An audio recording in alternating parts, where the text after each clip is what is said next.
नमस्कार, मैं प्रकाश चंद्र और आप देख रहे हैं एबी बिहार न्यूज। शुरुआत करते हैं पिछले 24 घंटे की बड़ी खबरों के साथ। शुरुआत राज्य की बड़ी खबरों से। कोरोना के बढ़ते प्रकोप के साथ देश भर में टीकाकरण की प्रक्रिया भी तेजी से आगे बढ़ रही है। वैज्ञानिकों ने कयास लगाया है कि कोरोना संक्रमण की दूसरी लहर अपने अवसान के समीप है और तीसरी लहर की शुरुआत होने वाली है, जिसमें बच्चों के अत्यधिक संक्रमित होने की चिंता जताई गई है। इसी आशंका से सरकार टीकाकरण की गति को और जोर देने की कोशिश कर रही है। दरभंगा मेडिकल कॉलेज अस्पताल में 25 बेड के नए गहन चिकित्सा कक्ष में सोमवार से मरीजों का इलाज शुरू हो गया। पहले 3 गंभीर मरीजों को इस वार्ड में भर्ती किया गया। गंभीर मरीजों को बचाने के लिए इस नए गहन चिकित्सा कक्ष में मिनी वेंटिलेटर से लेकर बड़े वेंटिलेटर की व्यवस्था की गई। मरीजों की परेशानी को लेकर अलग अलग जीवन रक्षक मशीनें लगाई गई है। लगातार इस वार्ड को अपडेट किया जा रहा है। सीतामढ़ी के बरगनिया थाने में तैनात एक दरोगा को वर्दी के रौब में गलत काम करना महंगा पड़ गया। मारपीट के मामूली मामले को सुलझाने के बजाय उसको रंगदारी का केस बनाकर वर्दी का रौब दिखा रहा था। पुलिस कप्तान हरकिशोर राय ने खुद इस दरोगा की मनमानी पकड़ ली और उसके बाद उसे निलंबित कर दिया। एसपी ने बताया कि उस एसआई प्रमोद कुमार को बार बार मना करने के बावजूद अपनी मनमानी करते रहे। राज्यसभा सदस्य सुशील कुमार मोदी ने ग्रामीण क्षेत्रों में टीकाकरण की गति को तेज न होने के लिए विपक्षी दलों को जिम्मेदार ठहराया है। उन्होंने कहा है कि आपदा में राजनीति का अवसर खोजने वाले कांग्रेस, राजद जैसे विपक्षी दल भारतीय वैक्सीन की गुणवत्ता पर लगातार सवाल उठाने या उसका मजाक उड़ाने में लगे हुए हैं। उससे ग्रामीण क्षेत्रों में टीकाकरण की गति तेज नहीं हो पाई है। अब देश भर की कुछ बड़ी खबरें। प्रधानमंत्री नरेंद्र मोदी कोरोना महामारी पर नियंत्रण के मद्देनजर 9 राज्यों के 46 जिलों के जिलाधिकारियों के साथ बैठक कर रहे हैं। यह बैठक वर्चुअल तौर पर आयोजित की गई है। पीएम मोदी ने जिलाधिकारियों के साथ बैठक में कहा कि हमारे देश में जितने जिले हैं उतनी ही अलग अलग चुनौतियां हैं। हर तरह से हर जिले की अपनी अलग चुनौती है, जिस पर नजर रखना आपकी जिम्मेवारी है।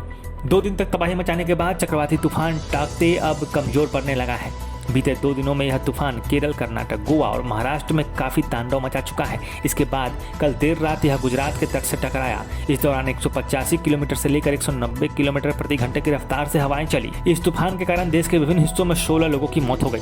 दिल्ली के मुख्यमंत्री अरविंद केजरीवाल ने केंद्र सरकार से गुजारिश की है कि सिंगापुर के साथ कल हवाई सेवाएं तत्काल रद्द कर दी जाएं।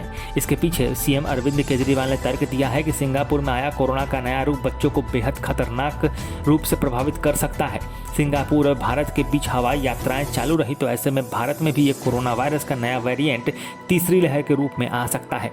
कोरोना वायरस का संक्रमण भारत में कहर बरपा रहा है। अब तक इस जानलेवा संक्रमण की चपेट में आकर हजारों लोगों ने अपनी जान गंवाई है। इस बीच भारतीय चिकित्सक संघ आईएमए ने बताया कि वैश्विक महामारी कोविड-19 की दूसरी लहर में संक्रमण से 270 डॉक्टर्स की मौत हो गई है।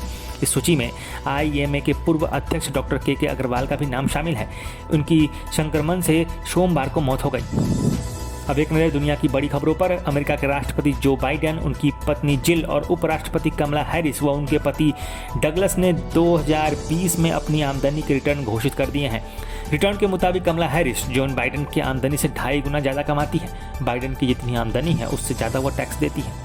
पाकिस्तान में ईश निंदा के एक मामले में आरोपी को मारने के लिए भीड़ ने थाने पर ही हमला कर दिया, जहां जमकर तोड़फोड़ की गई।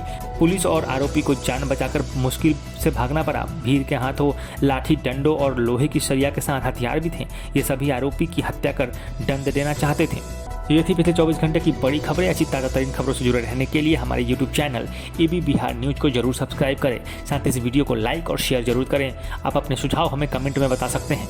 आप हमसे हमारे फेसबुक और ट्विटर पेज पर भी जुड़ सकते हैं। खबरों से और ज़्यादा विस्तार को जानने के लिए और उसे डिटेल में पढ़ने के लिए हमारे वेबसाइट www.abbiharnews.com को जरूर विजिट करें। स्वस्थ रहें, सुरक्षित रहें।